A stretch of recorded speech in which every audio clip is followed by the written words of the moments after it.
Hello दोस्त, कैसे हैं आप। मैं उम्मीद करता हूं आप अच्छे होंगे। लगातार आप मेरे वीडियो देख भी रहे होंगे और आपको वीडियो मेरे पसंद आ भी रहे होंगे। ठीक है मित्र, और जितने भी वीडियो बनाए हैं वो सब वन लाइनियर तथ्यात्मक रूप में चल रहे हैं, और एक तरफ मेरा जो वीडियो चल रहा है वह इतिहास संबंधी अवधारणात्मक वीडियो चल रहा है। ठीक है, जिसमें प्री और मेंस दोनों का कॉन्सेप्ट छुपा हुआ है, और एक जो मेरा वीडियो है वो वन लाइनियर के रूप में चल रहा है। तो वन लाइनियर के रूप में शब्दावलियाँ संबंधित जितने भी इंपॉर्टेंट वीडियो थे वो मैंने आपके सामने प्रस्तुत किया है, उसको आप रिवाइज कर लीजिएगा। वो एक तरीके से साइड के क्वेश्चन है, वहाँ से लोग अक्सर क्वेश्चन गलत कर देते हैं, इसलिए मैं वहाँ एक अलग से वीडियो आपको लिए उपस्थित करवाया हूँ। ठीक है मित्र, तो आज जो मेरा टॉपिक है वो टॉपिक ये है कि विभिन्न प्रकार के जो भारतीय शासक हुआ करते हैं उनको कौन कौन सी उपाधियाँ दी गई थी या उनको किस उपाधियों से नवाजा गया था। ठीक है मित्र, तो जिन जिन उपाधियों से उनको नवाजा गया था उन्हीं शासकों के संदर्भ में आज चर्चा करना है। क्योंकि ये इस प्रकार के जो क्वेश्चन होते हैं मित्र, ये अक्सर क्वेश्चन पूछ लिए जाते हैं कि किस उपाधि, कौन सा उपाधि किस शासक को दिया गया है। ठीक है, जैसे आपने नाम सुना होगा, देवपुत्र संबंधी उपाधियाँ किसे दी गई है, परम भागवत की उपाधियाँ किसको दी गई है, कविराज की उपाधियाँ किसको दी गई है, सक्रादित्य की उपाधियाँ किसको दी गई है, सकारी की उपाधि किसको दी गई है, या तो फिर विश्व का प्रथम सुल्तान किसको कहा गया है, या सिकंदर द्वितीय की उपाधि किसको दी गई है, या फिर आप कह सकते हो कि परम भागवत की उपाधि किसको दी गई है, शाक्यमुनि की उपाधि किसे दी गई है। इस तरीके से मित्र बहुत सारी उपाधियां हैं। इन उपाधियों से प्रश्न हमेशा पूछता रहता है, तो आज उसी के संदर्भ में ढेर सारे प्राचीन इतिहास के शासक के नाम दिए गए हैं और उन प्राचीन इतिहासों के शासकों से संबंधित उपाधियों के नाम दिए गए हैं। ठीक है मित्र, तो अब जो हमारा वीडियो लगातार आने वाला होगा वह शासकों के नाम संबंधित उपाधियों के वीडियो आएंगे, और प्लस शासक और प्रमुख जो व्यक्ति हुए करते थे उन प्रमुख व्यक्तियों को किस उपनामों से जाना जाता था, इसके संदर्भ में अब इस टाइप के वीडियो का सिलसिला चलेगा आपके सामने, और किस रूप में, वन लाइनियर तथ्य के रूप में चलेगा। ठीक है मित्र, तो आइए देखते हैं कि किस शासक को किस उपाधियों के नाम से नवाजा गया है। खासतौर हम इसकी जो प्रारंभ कर रहे हैं वीडियो वो प्राचीन इतिहास से प्रारंभ कर रहे हैं, और प्राचीन इतिहास से ये चलेगा, मध्यकालीन इतिहास से लेकर आधुनिक भारत तक ये सारे चलेंगे। ठीक है, और यहाँ से मान के चलिए कि प्रश्न अक्सर हमेशा पूछता रहता है, तो इस चीज़ को आप ध्यान में रखिएगा और बहुत ही ध्यानपूर्वक आज के लेक्चर को आप सुनिएगा। ठीक है मित्र, आइए देखते हैं कि विभिन्न शासकों को किन उपाधियों के नाम से जाना जाता है। तो देखिए, पहला यहाँ पर है मृत्युलोक का देवता। जी हाँ, मृत्युलोक का देवता किसे कहा जाता है? तो मृत्युलोक का देवता किसे कहा जाता है? तो ये परीक्षित को कहा जाता है। जी हाँ, परीक्षित को कहा जाता था मृत्युलोक का देवता। अगला देख लेते हैं महात्मा बुद्ध। महात्मा बुद्ध को किस उपाधि से नवाजा गया है? तो महात्मा बुद्ध को तथागत तथा शाक्यमुनि के नाम से नवाजा गया है। किसके? तथागत तथा शाक्यमुनि के नाम से नवाजा गया है। और शाक्यमुनि और किसको कहा जाता है? बुद्ध के अलावा शाक्यमुनि और किसको कहा गया है? ह्वेन-त्सांग को कहा गया है। जी हाँ, वही ह्वेन-त्सांग जो किसके समय आया हुआ था? हर्षवर्धन के समय आया हुआ था, उसी को हम शाक्यमुनि के नाम से जानते थे। और यहाँ पे सर्वप्रथम किसको शाक्यमुनि कहा गया? महात्मा बुद्ध को कहा गया। ठीक है, तो इनको महात्मा बुद्ध के दो नाम, तथागत और शाक्यमुनि। अगला देखते हैं महावीर स्वामी। महावीर स्वामी को किस नाम से जाना जाता है? ध्यान रखिएगा, महावीर स्वामी को तीसरे नंबर पे है। महावीर स्वामी को केवलिन नाम से जाना जाता था, जिन नाम से जाना जाता था, निर्गुणे नाम से जाना जाता था, निगंड नाम से जाना जाता था, और नाथ पुत्र के नाम से जाना जाता था। जी हाँ, महावीर स्वामी से संबंधित अगर उनसे पूछ दिया जाए कि किन किन नामों से जाना जाता था, तो ये आपको सारे नाम याद होने चाहिए, जो केवलिन, जिन, निग्रंथ, निगंड और नाथपुत्र। आप देखते हैं ज़्यादातर इनके नाम के आगे क्या शब्द लगा हुआ है? न का ज़्यादा प्रयोग हुआ है, जैसे निग्रंथ, निगंड और नाथ पुत्र। तो इस तरीके से कुछ शब्द को भी आपको ध्यान में रख कर याद करना चाहिए। ठीक है, तो ये हो गए महावीर स्वामी। अब आते हैं नंदवंशी को क्या कहा जाता था? नंदवंशी जैसे यहाँ पे लिखा हुआ है एकराट। तो यहाँ पे आप जान लीजिए नंद वंश एक था, हर्यक वंश के बाद एक अगला वंश आता है जिसे हम नंद वंश के नाम से जानते हैं। ठीक है, तो नंद वंश में ये चीज़ बहुत इंपॉर्टेंट है मित्र। तो नंद वंश में महापद्मनंद एक बहुत बड़ा शासक हुआ करता था। तो महापद्मनंद को किस नाम से जाना जाता था? हालांकि इसके पहले 2 शासक और हैं, वो यहाँ पे नहीं लिखा गया है। जैसे बिंबिसार, बिंबिसार को किस नाम से जाना जाता था? तो श्रेडिक के नाम से जाना जाता था। और अजातशत्रु को किस नाम से जाना जाता था? कुड़िक के नाम से जाना जाता था। तो यहाँ एक आता है हर्यक वंश के बाद नंद वंश। तो महापद्मनंद को किस नाम से जाना जाता था? इनको एकराट के नाम से जाना जाता था, या एक छत्र के नाम से जाना जाता था, या तो फिर इनको भार्गव के नाम से भी जाना जाता था, या तो इनको परशुराम के अवतार के रूप में भी जाना जाता था। यानी कि द्वितीय परशुराम की उपाधि से किसको नवाजा गया है? तो महापद्मनंद को नवाजा गया है। किसको नवाजा गया है? महापद्मनंद। तो एकराट, भार्गव, या तो फिर द्वितीय परशुराम की उपाधि से नवाजा गया कौन है? महापद्मनंद। ये आप ध्यान में रखिएगा। अगला इंपॉर्टेंट शासक आता है मित्र अशोक। ठीक है, अगला शासक कौन आता है? अशोक आते हैं। तो अशोक के किन नामों से जाना जाता है? तो ध्यान में रखिएगा, ये आपके एग्जाम में कई बार पूछा गया है। अशोक को देवनाम प्रिय तथा देवनाम या प्रियदर्शी या बुद्ध शाक्य के नाम से जाना गया। जी हाँ, इनको भी बुद्ध शाक्य के नाम से जाना गया है। किसको? अशोक के नाम से जाना गया है। बुद्ध शाक्य के नाम से इसलिए जाना गया है, ये सारे नाम के पीछे कारण क्या है मित्र, इसको जब हम आपको डिटेल से पढ़ाएंगे तो इसके नाम के पीछे कारण बताएंगे। यहाँ बस इम्पोर्टेंट सिर्फ आपके लिए इतना है कि आखिर में किसको किस नाम से जाना जाता था, सिर्फ ये ध्यान रखना है। ठीक है, तो आप ध्यान में रखिएगा, अशोक को देवनाम प्रिय या देवनाम या प्रियदर्शी या बुद्ध शाक्य के नाम से जाना जाता था। जबकि शाक्य मुनि किसको कहा जाता था? महात्मा बुद्ध को। और किसको कहा जाता था? विदेशी यात्रियों में ह्वेनसांग को कहा जाता था। ये चीज़ आप ध्यान में रखिएगा। अगला आता है चंद्रगुप्त मौर्य। चंद्रगुप्त मौर्य की सेना को क्या कहा जाता था? डाकुओं का गिरोह। चंद्रगुप्त मौर्य को सेना को क्या कहा जाता था? डाकुओं का गिरोह। और कहने वाला कौन था? कहने वाला जस्टिन था। तो आप ध्यान में रखिएगा, इसके समय 2 विदेशी यात्री के रूप में इसके दरबार में रहते थे। एक जस्टिन था, एक प्लूटार्क था। तो जस्टिन ने डाकुओं का गिरोह बताया था किनके? इनके सेना को। और चंद्रगुप्त मौर्य को एंड्रोकोडस और सेंड्रोकोटस के नाम से भी जाना जाता है। ठीक है, और ये नाम किसने कहा था? इनको नाम दिया था वो क्या नाम है? William Jones. विलियम जोन्स ने जो यूनानी नाम दिए थे एंड्रोकोडस और सेंड्रोकोडस, जैसे मेगास्थनीज के इंडिका में चंद्रगुप्त मौर्य को सेंड्रोकोडस एंड्रोकोडस के नाम से जाना जाता था। तो विलियम जोन्स ने बताया था कि जो ये नाम है, ये नाम किससे रिलेटेड था? चंद्रगुप्त मौर्य से रिलेटेड है। ठीक है मित्र, तो ये भी चीज़ आप थोड़ा सा ध्यान में रखिएगा कि विलियम जोन्स ने ही बताया था कि एंड्रोकोडस और सेंड्रोकोटस का नाम किससे रिलेटेड है? चंद्रगुप्त मौर्य से, जिसका एक अलग और नाम रखा जाता है कि एंड्रोकोटस और सेंड्रोकोटस की तुलना किससे की गई है? शिव से तुलना की गई है। ठीक है, आइए अगला देखते हैं। सातवाहन नरेशों की उपाधि को हम क्या कहते हैं? दक्षिणाधिपति। तो दक्षिणाधिपति किसको कहा जाता था? जितने भी सातवाहन शासक हुआ करते थे, तो सारे सातवाहन शासकों को दक्षिणाधिपति के नाम से जाना जाता था। तो ये चीज़ थोड़ा सा आप ध्यान रखिएगा। अगला जो है सातवाहन का एक इम्पॉर्टेंट शासक है मित्र, जिसका नाम था गौतमीपुत्र सतकर्णी। तो सतकर्णी को एक तरीके से हम कह सकते हैं कि वड़कटक का स्वामी था और राजराज था, बिंद नरेश था।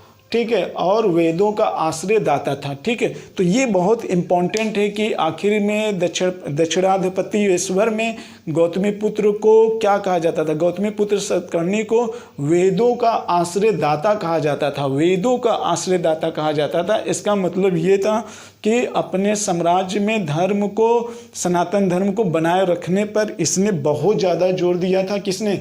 गौतमीपुत्र सतकर्णी ने। आइए अगला देखते हैं। उसके पुत्र वशिष्ठ पुत्र पुलमावी, जो गौतमीपुत्र का सतकर्णी का लड़का था, उसको क्या कहा जाता था? उसको कहा जाता था आंध्र सम्राट का दक्षिणेश्वर। आंध्र सम्राट का दक्षिणेश्वर किसको उपाधि दी गई थी? तो पुलमावी। और राजराज को उपाधि किसको दी गई थी? तो गौतमीपुत्र सतकर्णी को राजा राज की उपाधि दी गई थी। और बिंद नरेश भी गौतमीपुत्र को गौतमीपुत्र सतकर्णी को उपाधि दी गई थी। तो ये आप थोड़ा सा याद करिएगा। बिंद नरेश किसे कहा जाता था और राजा राज किसे कहा जाता था? तो गौतमीपुत्र सतकर्णी को कहा जाता था। जबकि आंध्र सम्राट दक्षिणेश्वर किसको कहा जाता था? तो वशिष्ठ पुत्र पुलमावी को कहा जाता था। क्लियर? आगे देखते हैं, आगे यहाँ पे देखते हैं कुषाण शासकों को किस उपाधि से नाम से जाना जाता था? आप जान लीजिए मित्र, जितने भी कुषाण वंश के शासक आए हों, चाहे वो कुजुल कटफिसस हो, चाहे भीम कटफिसस हो, चाहे आपके हुविस्क हो या कनिष्क हो, जितने भी शासक आए हुए थे उनको उनके सिक्के पे कहीं ना कहीं देवपुत्र शब्द यूज किया गया। तो इनको एक देवपुत्र के नाम से जाना जाता था। तो कभी पूछ सकता है कि किस वंश के शासकों को देवपुत्र के नाम से जाना जाता है? तो आपको बताना होगा कि कुषाण के शासकों को देवपुत्र के नाम से जाना जाता था। गुप्त वंश नहीं, कुषाण वंश। किसके? कुषाण वंश के शासकों को देवपुत्र के नाम से जाना जाता था। जबकि अगर आपसे पूछ दिया जाए कि दक्षिणाधिपति किस वंश के शासकों को कहा जाता था? तो दक्षिणाधिपति किसको? सातवाहनों को। और देवपुत्र किस वंश के शासकों को? तो कुषाण वंश के शासकों को। तो इस तरीके से सोचकर आप चीज़ों को याद करेंगे तो याद हो जाएगा। अगला देखते हैं चोल वंश में एक शब्द है मित्र यहाँ पर जिसका नाम है करिकाल। ठीक है, ये करिकाल चोल वंश का शासक रहता था। इसको 7 स्वरों का ज्ञाता कहा जाता था। इसको 7 स्वरों का ज्ञाता कहा जाता था। जैसे आपने नाम सुना होगा सारे गा मा पा धा नी सा, ये इस तरीके से इसके 7 स्वर होते हैं। तो ये किसको कहा जाता था? करिकाल को कहा जाता था। क्लियर? अगला आते हैं चंद्रगुप्त प्रथम। जी हाँ, चंद्रगुप्त प्रथम एक गुप्त वंश का ऐसा शासक था जिसने महाराजा धीराज की उपाधि धारण की थी। जिसने किसकी उपाधि धारण की थी? महाराजा धीराज की उपाधि धारण की थी। जबकि महाराज की उपाधि धारण करने वाला कौन था? श्रीगुप्त था। और महाराजा धीराज की उपाधि धारण करने वाला कौन है? यहाँ पर चंद्रगुप्त प्रथम है। क्लियर? आते हैं नेक्स्ट शासक देते हैं समुद्रगुप्त को किस उपाधि से नवाजा गया था? तो समुद्रगुप्त को भारत का नेपोलियन कहा जाता है। क्या कहा जाता है? भारत का नेपोलियन कहा जाता है। फिर इसको धर्म प्रचार अप्रति व्याघ्र प्रमधर्मांक या प्राक्रमांक कविराज या धर्म प्रचार का बंधु। तो आप थोड़ा सा देख लीजिए मित्र, इन 4 नामों को समुद्रगुप्त को जाना जाता था। एक तो आप जानिए कि उसे भारत का नेपोलियन कहा जाता था। अगला आप जानिए कि उसको पराक्रमांक कहा जाता था और उसको कविराज भी कहा जाता था और धर्म प्रचार का बंधु भी कहा जाता था। क्लियर? तो आपके एग्जाम में ज़्यादातर पूछा गया है कि भारत का नेपोलियन किसे कहा जाता है और इसको पराक्रमांक किसे कहा जाता है, कविराज किसे कहा जाता है। एक और यहाँ पर इम्पोर्टेंट है व्याघ्र। ठीक है, व्याघ्र प्राधक्र क्रमांक प्राध क्रमांक। तो व्याघ्र शब्द आप याद करिएगा कि व्याघ्र किसके सिक्के पे मिला था? तो समुद्रगुप्त के सिक्के पे मिला था। तो ये जहाँ पे क्रमांक शब्द लगा है, चाहे वो पराक्रमांक हो चाहे वो व्याघ्र क्रमांक हो, तो जहाँ पर क्रमांक शब्द ज़्यादा लगा हुआ है वो किसके लिए यूज है? वो ज़्यादातर किसके लिए यूज है? समुद्रगुप्त के लिए है। क्लियर? ये चीज़ थोड़ा सा ध्यान रखिएगा, ये चीज़ आप थोड़ा सा ध्यान रखिएगा। और कविराज समुद्रगुप्त। धर्म प्रचार बंधु किसको? समुद्रगुप्त। अगला देख लेते हैं चंद्रगुप्त द्वितीय। चंद्रगुप्त द्वितीय को विक्रमादित्य की उपाधि से नवाजा गया था। और ये विक्रमादित्य की उपाधि कब उसको मिली थी? जब उसने शक को पराजित करके जब वो वापस लौटा था तो उसको विक्रमादित्य की उपाधि से नवाजा गया था। अगला देख लेते हैं सिंह विक्रम की उपाधि, या तो विक्रमांक की उपाधि, ठीक है, या तो देवराज की उपाधि। देवराज, चंद्रगुप्त द्वितीय को देवराज की उपाधि से भी नवाजा गया था। इस बात की पुष्टि कहाँ से मिलती है? सांची अभिलेख से मिलती है।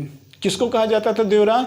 चंद्रगुप्त द्वितीय को कहा जाता था। वेरी मोस्ट इंपॉर्टेंट है, ये एग्जाम में आपके पूछा गया है कि देवराज की उपाधि से किसे नवाजा गया है? तो चंद्रगुप्त द्वितीय को नवाजा गया। अगला इंपॉर्टेंट ये है कि परम भागवत की उपाधि कौन धारण किया था? तो चंद्रगुप्त द्वितीय। ठीक है, फिर इसके बाद यहाँ पर है सकारी। ठीक है, तो सकारी से किसको नवाजा गया था? तो सकारी को किसको नवाजा गया था? तो ये चंद्रगुप्त द्वितीय। अगला है शशांक। शशांक अजित विक्रम। तो शशांक अजित विक्रम किसको नवाजा गया था? तो चंद्रगुप्त द्वितीय। तो चंद्रगुप्त द्वितीय के संदर्भ में मित्र ज़्यादातर क्वेश्चन पूछा गया है कि सकारी, विक्रमादित्य, देवपुत्र और परम भागवत, ये चारों जो नाम हैं किसको दिए गए हैं? चंद्रगुप्त द्वितीय को दिए गए हैं। तो ये आप चारों नाम याद कर लीजिएगा। आगे देखते हैं कुमारगुप्त। तो कुमारगुप्त को किस नाम से नवाजा गया है? महेंद्रादित्य। इंपॉर्टेंट है, वेरी मोस्ट इंपॉर्टेंट है। महेंद्रादित्य की उपाधि से किसे नवाजा गया है? तो कुमारगुप्त को नवाजा गया है। क्लियर? आगे देखते हैं श्री महेंद्र अश्वमेघ महेंद्र, चारों समुद्रों की लहरों से घिरी हुई पृथ्वी का स्वामी। ठीक है, तो पृथ्वी का स्वामी उसको भी बताया गया है। किसको? कुमारगुप्त को बताया गया है पृथ्वी का स्वामी। लेकिन इस बात की जानकारी कहाँ मिलती है? मंदसौर लेख में मिलती है। कहाँ मिलती है? मंदसौर लेख में मिलती है कि इसको पृथ्वी के स्वामी के रूप में भी जाना जाता था। और अगला इम्पॉर्टेंट ये है कि इसकी जो सबसे फेमस उपाधि थी कुमारगुप्त की, वो थी महेंद्रादित्य। कौन सी उपाधि? महेंद्रादित्य। ठीक है, तो ये मत भूलिएगा आप। अगला आता है स्कंदगुप्त। स्कंदगुप्त को किस नाम से जाना जाता था? तो स्कंदगुप्त को यहाँ पे ध्यान रखिएगा। अच्छा, एक चीज़ मित्र मैं आपको ये भी यहाँ पे बता देना चाहता हूँ कि गुप्त वंश में कुमारगुप्त एक ऐसा शासक था कि जो समुद्रगुप्त की उपाधियाँ ढेर सारी हैं, उन उपाधियों को कुमारगुप्त ने भी धारण किया था। जैसे यहाँ क्रमांक शब्द लगा हुआ है, इसी तरीके से कुमारगुप्त में भी कुछ ऐसी उपाधियां हैं जहां क्रमांक शब्द लगा हुआ है। तो ये थोड़ा सा आप ध्यान में रखिएगा। ठीक है, तो अगर जहां तक प्रश्न पूछेगा, अगर प्राक्रमांक ये अगर दे देगा तो वहां पे ऑप्शन में कुमारगुप्त नहीं रहेगा। लेकिन अगर प्राक्रमांक या तो फिर ये आपके आ जाएं व्याघ्र क्रमांक, अगर ये आ जाएं कि गुप्त वंश में किसको दिया था और उसमें समुद्रगुप्त न हो और ऑप्शन में कुमारगुप्त हो, तो कुमारगुप्त आप टिक करिएगा। क्लियर? तो ये चीज़ थोड़ा सा आप फोकस करिएगा। तो आइए अब अगला देख लेते हैं स्कंदगुप्त। स्कंदगुप्त को किस उपाधि से नवाजा गया है?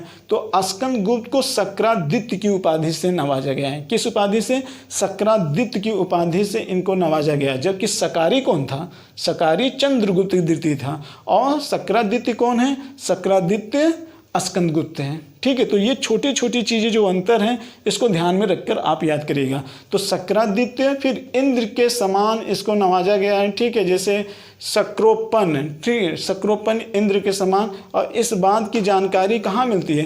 कोहम अभिलेख में। ये चीज़ें मैंने आपको जब इतिहास जानने के स्रोत थे तो उसमें बताया था।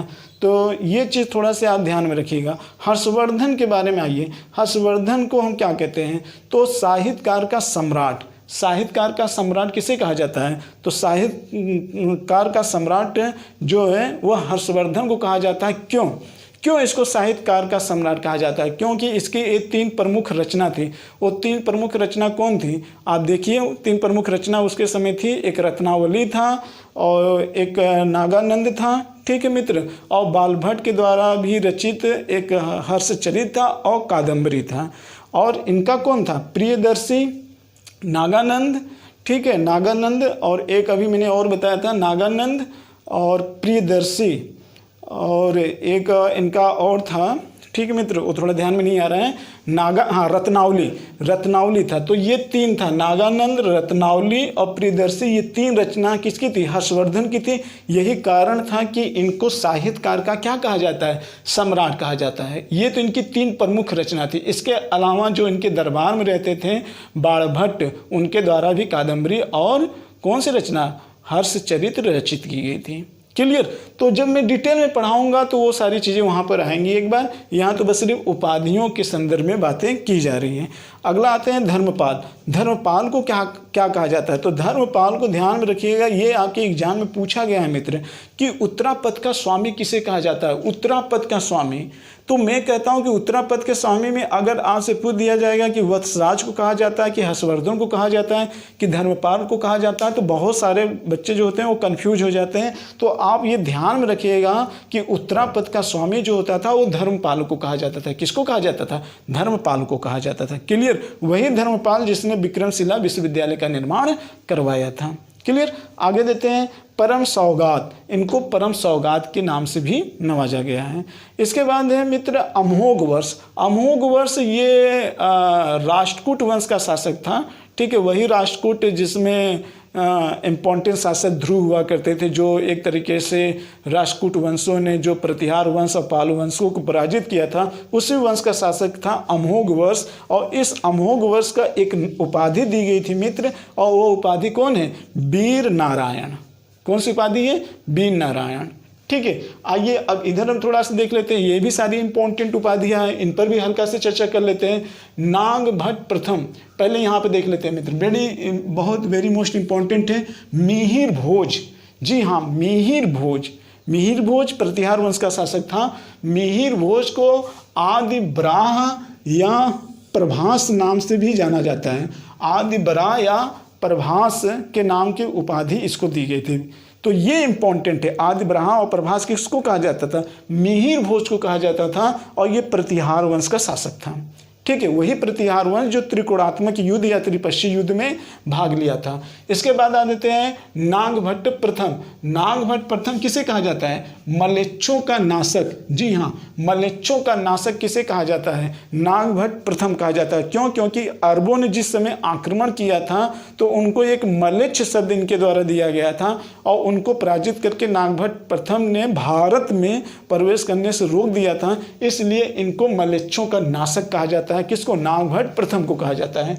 अगला देखते हैं मित्र महेंद्रपाल। महेंद्रपाल को यहाँ पे परम भट्टारक और फिर महाराजा धीराज और परमेश्वर के नाम से महाराजा धीराज परमेश्वर दोनों शब्द जुड़ा है। चंद्रगुप्त द्वितीय में कौन शब्द जुड़ा है? चंद्रगुप्त द्वितीय में सिर्फ महाराजा धीराज शब्द जुड़ा हुआ है, लेकिन यहाँ पर महेंद्रपाल पर परम भट्टारक के साथ साथ यहाँ पे महाराज धीराज परमेश्वर शब्द जुड़ा है, और वहाँ पे सिर्फ महाधीराज शब्द जुड़ा हुआ है। तो ये थोड़ा से अंतर आप ध्यान में रखिएगा कि महेंद्रपाल में महाराजा धीराज परमेश्वर शब्द जुड़ा हुआ है। क्लियर? आगे हम देखते हैं गोविंद चंद्र। गोविंद चंद्र की अगर हम बात कर लें तो ये गढ़वाल वंश का शासक था मित्र। किसके? वही गढ़वाल वंश का शासक, जहाँ शासक जयचंद्र था, जिसकी पुत्री को किसने भगा ले गया था? पृथ्वीराज चौहान ने। ठीक है, तो उसी वंश का शासक, गढ़वाल वंश का एक शासक था जिसका नाम था गोविंद चंद्र। तो इससे क्या कहा जाता था? इसे विविध विद्या विचार वाचा स्फीति कहा जाता था, यानी कि ये एक तरीके से विभिन्न प्रकार के विषयों में महारत हासिल करने वाला कौन था? शासक था। इसे गोविंद चंद्र इस उपाधि से नवाजा गया था। क्लियर? आगे हम आते हैं सिद्धराज। सिद्धराज को यहाँ पे क्या कहा गया? महाराजा धीराज। सिद्धराज को यहाँ पे क्या कहा गया? महाराजा धीराज। और वहाँ पे भी देखिए चंद्रगुप्त द्वितीय को भी क्या क्या कहा गया है? महाराजा धीराज। तो ऐसे आपको कई जगह देखने को मिल जाएंगे कि महाराजा धीराज किसको कहा जाता था। लेकिन अगर चंद्रगुप्त द्वितीय रहेगा तो सिद्धराज नहीं रहेंगे, और सिद्धराज रहेंगे तो चंद्रगुप्त द्वितीय नहीं रहेंगे। ये थोड़ा से आप ध्यान में रखिएगा। या तो फिर वंश का नाम पूछ देगा, नाम ये भी दिए रहेगा लेकिन वंश का नाम पूछ देगा, तो वहाँ पे आप कंफ्यूजन मत होइएगा। इसके बाद आते हैं पृथ्वीराज तृतीय। वही पृथ्वीराज तृतीय जिसको हम पृथ्वीराज चौहान के नाम से जानते हैं, जिसके दरबार में कौन रहते थे? कबीर चंद्र वरदाई रहा करते थे, और जिसने मोहम्मद गौरी को पराजित किया था और खुद पराजित हो गए थे। किस युद्ध में? तराइन के द्वितीय युद्ध में। ठीक है, तो पृथ्वीराज तृतीय, इनको राय पिथौरा के नाम से भी जाना जाता था, और इन्होंने राय पिथौरागढ़ एक इमारत का भी निर्माण करवाया था, जिसको कुतुबुद्दीन ऐबक क्या करता है? नष्ट करवा देता है। ठीक है, आगे आते हैं भोज परमार। भोज परमार परमार वंश का एक बहुत ही कह सकते हैं कि शक्तिशाली भी शासक था और साहित्य प्रेमी भी था। तो इस वजह से भोज परमार को यहाँ पर कविराज की उपाधि दी गई।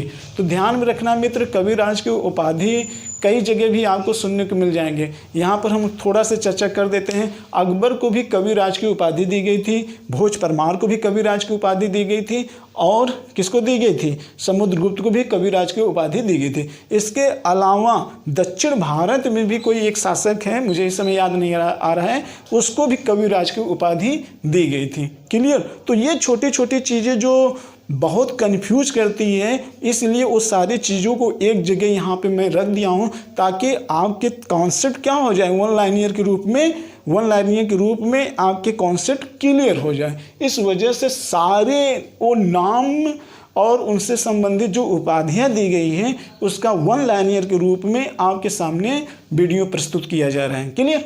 आइए अगला देखते हैं। जय सिंह सिद्धराज।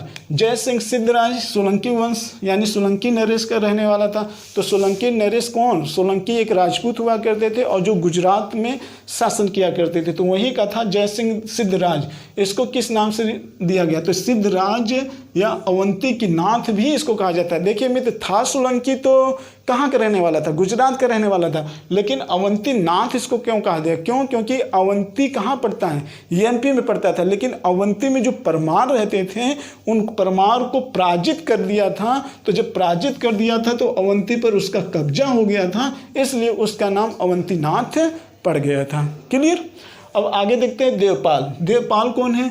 देवपाल को हम परम सौगात के नाम से जानते हैं। वही देवपाल धर्मपाल का लड़का, पाल वंश का शासक था देवपाल, जो बंगाल में अपनी राजधानी बनाई हुई थी। ठीक है।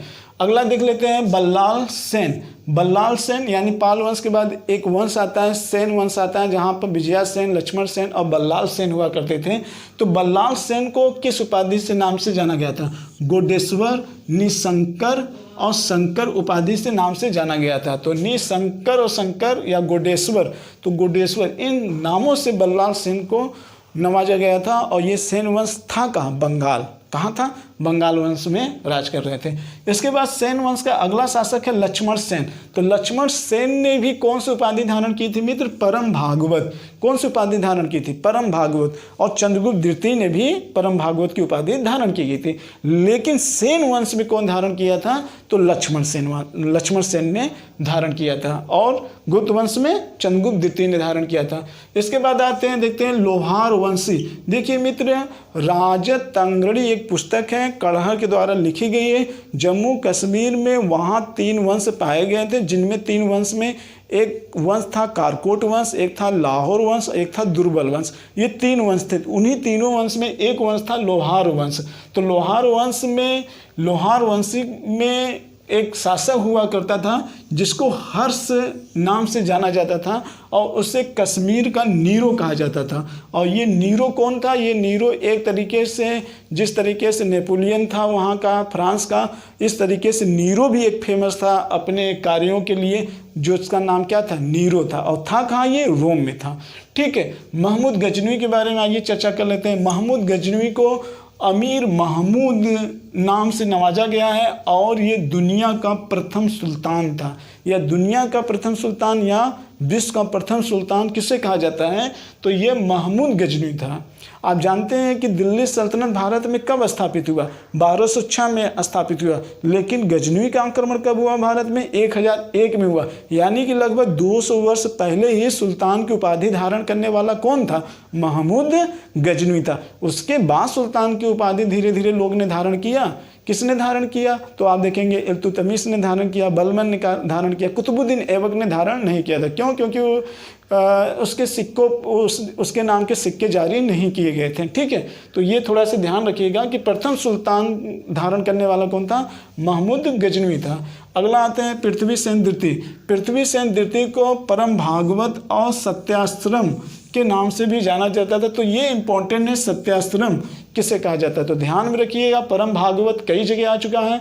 परम भागवत किसके संदर्भ में आ गया?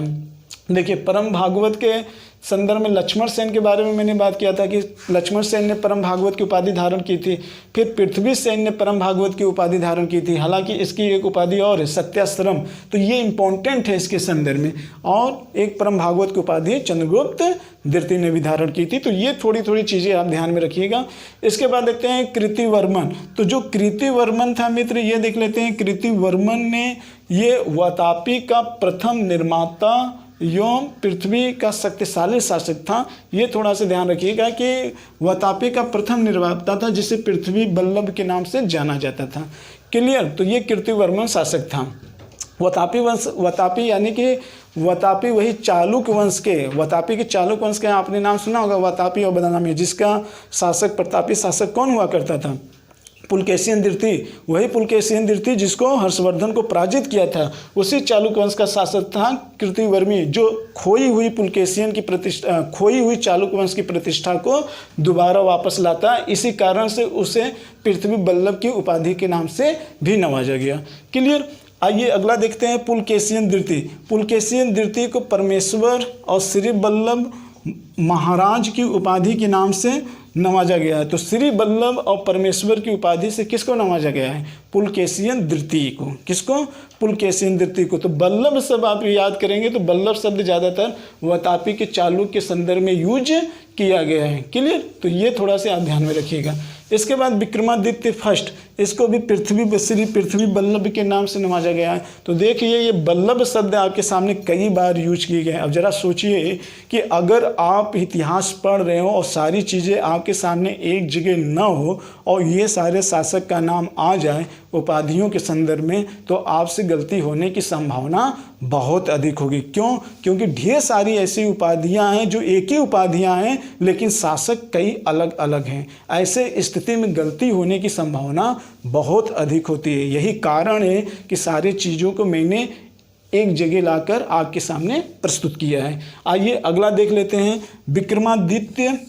विक्रमादित्य इसको कौन सी उपाधि दिया गया था? इसको काची कोंड की उपाधि से नवाजा गया था। तो विक्रमादित्य भी कहाँ का शासक रहने वाला था? विक्रमादित्य ये चालुक्य वंश का शासक रहने वाला था, लेकिन काची कोंड की उपाधि इसको इसलिए दी गई थी क्योंकि तमिलनाडु में एक क्षेत्र पड़ता है काची, तो वहाँ के शासक को उसने पराजित किया, इसलिए इसका नाम यहाँ पे क्या पड़ गया? काची कोंड। जिस तरीके से सोलंकी वंश का शासक जो था सिद्धराज, वह परमार वंश के शासक को पराजित किया, उसका नाम पड़ गया अवंतीनाथ। उसी तरीके से महाराष्ट्र में एक वंश था जिसको चालुक वंश कहते थे। वो यहाँ पर जाकर तमिलनाडु में वहाँ पराजित करके उनको पराजित किया और वो कांची, तमिलनाडु के क्षेत्र पर कांची पर अधिकार कर लिया, इसलिए उसका कौन सी उपाधि उसको दी गई? कांची कोंड की उपाधि दे दी गई।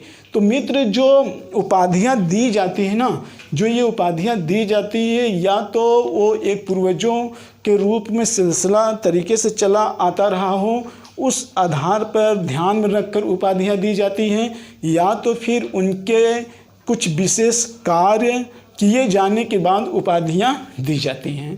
क्लियर। चाहे वो विजय के उपरांत हो, या तो उनके रण कौशल के क्षेत्र में हो, या युद्ध के क्षेत्र में हो, या सामाजिक के क्षेत्र में हो, तमाम प्रकार के कार्यों के आधार पर उपाधियां दी जाती हैं, या फिर उनके पूर्वजों में वंशानुगत रूप से ये सारी उपाधियां चलती आ रही हों। क्लियर मित्र। तो ये आप थोड़ा ध्यान रखिएगा, ये सारे उपाधियां आपके एग्जाम में कहीं ना कहीं कभी न कभी पूछी गई हैं, इसलिए आपसे दोबारा गलती होने न पाए। इस तरीके से भाई ढेर सारे और उपाधियां आएंगी जो आपके एग्जाम के दृष्टि से इम्पोर्टेंट होगा। तो इसी के साथ मित्र मैं अपने वीडियो का समापन कर रहा हूं। नेक्स्ट टाइम फिर एक नए वीडियो के साथ आपके सामने उपस्थित होंगे। इसी के साथ जय भारत, जय हिंद।